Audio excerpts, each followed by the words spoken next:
In any case, have you been playing anything else before we wrap this up? Yeah, so Zelda. So Oh, spoilers. I bought a Switch. whoa! Yeah, yeah. I told myself for a long time, I was like, I don't need a Switch. What do I need a Switch for? I don't need one. Blah blah blah. I got my PS4. I don't have any time. And then it was kind of an impulse buy. I I think I don't know what it was. Somebody was talking about Zelda, and I was like, man, I really like Zelda. I loved Link to the Past. I played Link Between Worlds on the 3DS, and it was like, I gotta try this game. Everybody's talking about it. It's got excellent reviews. So I said, screw it. I'm gonna buy one. So I went in, bought a Switch, and I have been literally playing nothing but Zelda for the last, 2 days or so. I'm brand new, so I've only had it for a few days, Okay. so not that long, but really cool. And honestly, the novelty of the Switch part of it, where you can kind of take it off the dock and play it portable, and then put it back in the dock. The first thing I thought of when I got it was like, I'm never going to do that. Like it'll probably just be in the dock all the time. So I hooked it up in the living room in our place, and all of a sudden it's like Liza's going to watch TV or something. So I said, well, I'll just take it out of the dock and I'll play it handheld, and it works. It's Yeah, it's like. great, and it's such a good idea. You know what I mean? It's like, oh, I'm just gonna, go to bed early and then just take the Switch with you and play some Zelda while you're there or whatever. So, yeah, I'm loving it. Really liking it. Yeah, I think that whole moment of like, oh, like I know a lot of people that were like, oh, I'm just gonna play it handheld or I'm just gonna play it docked to the TV. Like Yeah, they go into it like that, and then the moment that use case happens of like I need to switch from one thing to the next, and it works just as well either way, and it's just like, yeah, oh man, this changes everything. I know. It's great. It's honestly, it's like the screen on the handheld is really nice. I find myself sometimes struggling at certain points in the game because I know, like a boss fight is coming up or somebody's coming up, and it's like, well, I've got it handheld, but like if I'm going to fight the boss, maybe I want to do that on like the big screen. So maybe I should put it back in the dock and play that there. But it's neat. Definitely cool to have the option. Yeah, and I mean in that scenario where like, oh, I need to put on the TV, you just go thunk, and then that's it. Literally, yeah, that's it. And I don't know about your experience, but so my TV is fairly new. I don't even know if it has to be, but as soon as I click it in, it automatically switches the input for me. Oh, okay, So if I'm watching just normal TV, I click the switch in, and it switches the input and goes right to the TV. awesome. It's fantastic. Yeah. So, tell me a little more about Breath of the Wild. So you have played it and beat it, correct? Correct. Okay. So I am only, I would say, not that far in, probably several hours in. Okay. Um, I'm at the first dungeon, so I don't want to know. I don't want to give too much away if people haven't played it or whatever. It's been like a year now, I think. Okay. So yeah, so I'm at the first dungeon, which is I think there's four of those dungeons, and then there's whatever else. Hmm. But so far, it it took me a little bit to get into it because when you start out, you're kind of very underpowered, and there's not a lot going on. Um, honestly, like for the first little bit, I was kind of like, "Whoa, I don't get it. Like, what do people love so much about this game?" Uh, and then all of a sudden, the world kind of opens up, and you literally have nobody telling you where to go or what to do, and you just kind of explore and do your own thing. And like, there's very little linearity to it. Like, you just kind of do whatever you want. You can take the dungeons at whatever, whichever ones you want to do first. Actually, very much kind of like Link to the Past, where you kind of did whatever you wanted at any given time. So, Do you mean a link between worlds? well, you could do the dungeons in Link to the Past in any order, couldn't you? Really? I don't I thought think you could. so. I think Maybe I'm that one thinking was of super two linear. worlds. Maybe Uh, that's what I'm thinking of. that Anyway, anyway, carry it's on. been a while. maybe I'm wrong. Uh, but yeah, that's something that I liked about it. But the one thing that drives me crazy, and I don't know if it gets better, you Hmm. can maybe tell me, is the degradation of weapons and shields. It is absolutely infuriating sometimes. I don't get it. Like I don't. It almost. And I mean, like I said, maybe it gets better, but there's something about having, you know, a sword that you find is great. You're like, oh, this is a great sword. Then you walk up to like one enemy and you barely beat it, and then your sword breaks, and then you have no weapon, and you have to go find another weapon, or you have to use the torch that's in your bag as a weapon until you can find like a tree branch lying around or something. So yeah, just that part. I don't know. It doesn't do it for me.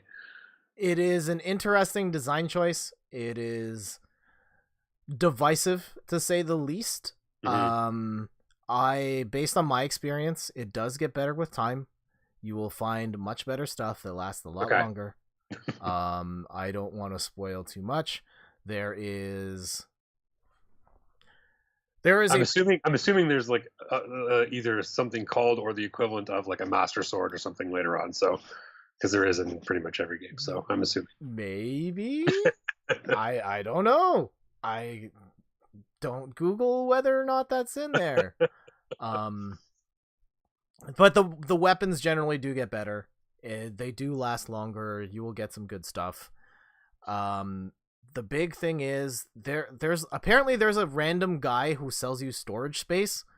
Yeah. And I never found him. Oh, really? I did not see that guy through the entirety of the game. And I did not know you could expand your inventory, so I just... But it's the little seed guys. You got those little seed guys, right? I don't recall that part.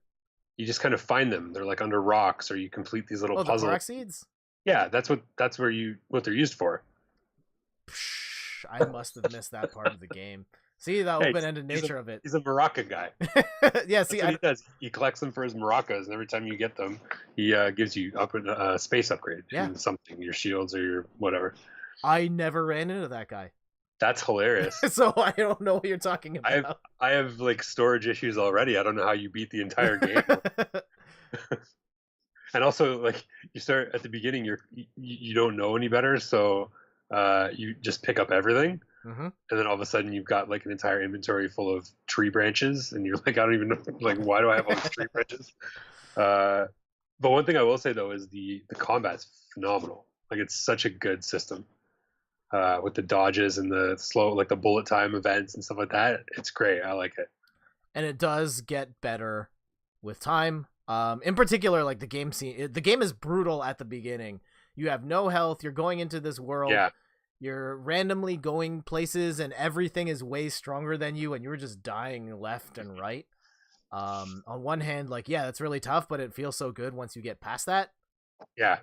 And then, definitely. Yeah, once you get the nuances of the attack system and you get new weapons, and I think there are some really killer weapons in the game.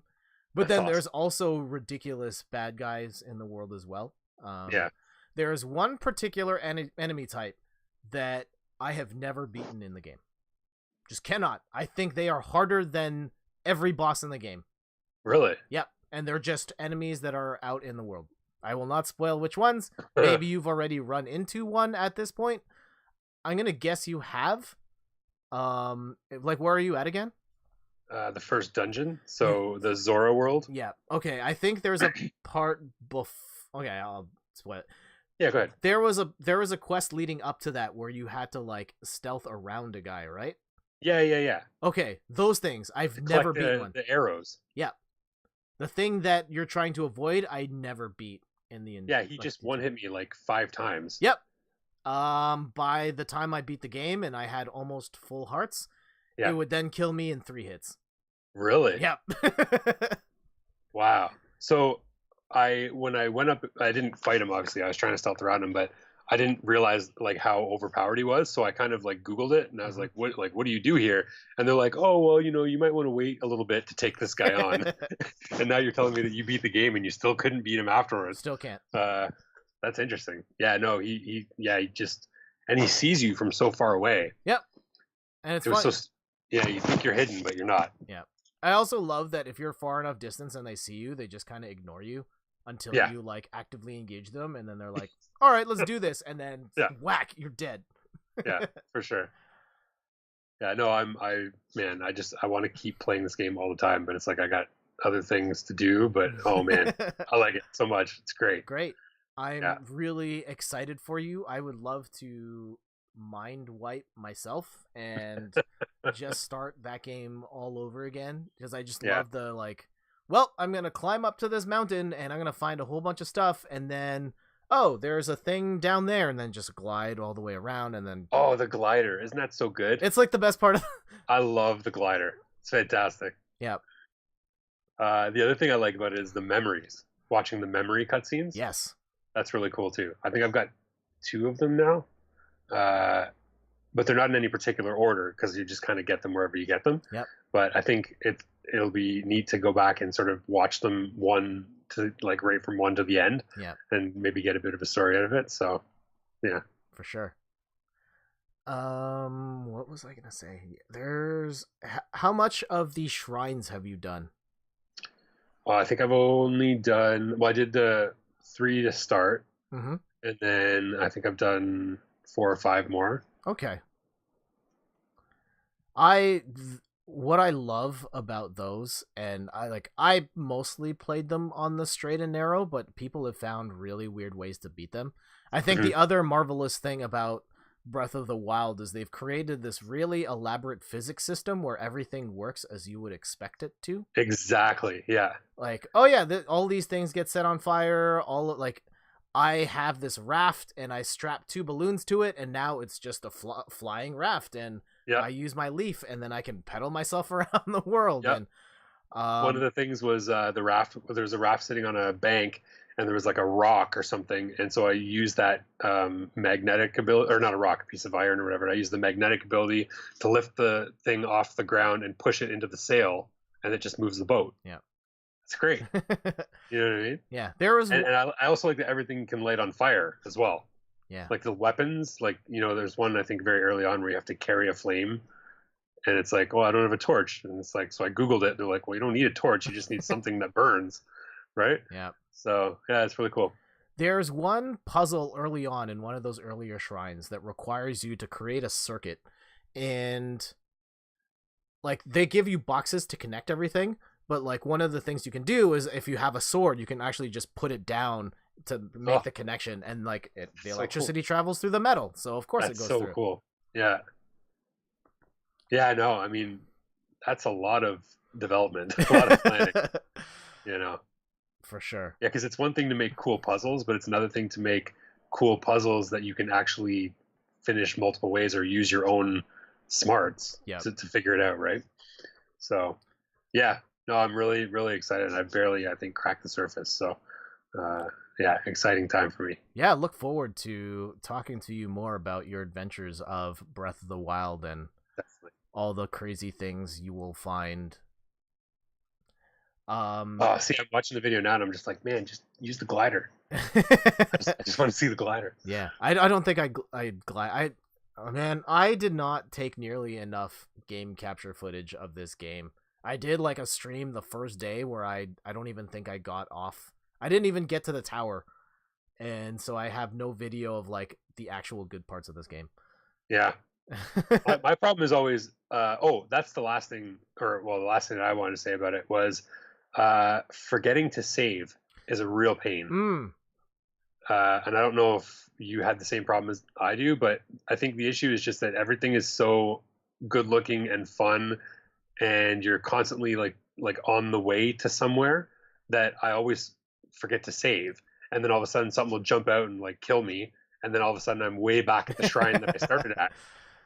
So I'm getting better at it, but yeah, there is like, I guess, kind of a quick save system, but it's not as intuitive as at least as I would think it would be. Maybe it gets better, I don't know, but yeah, I just got to remember to save. Yeah. It's dogging me apparently. Yeah. Let's go back to Switch, like the console stuff. Do you have a Pro Controller yet?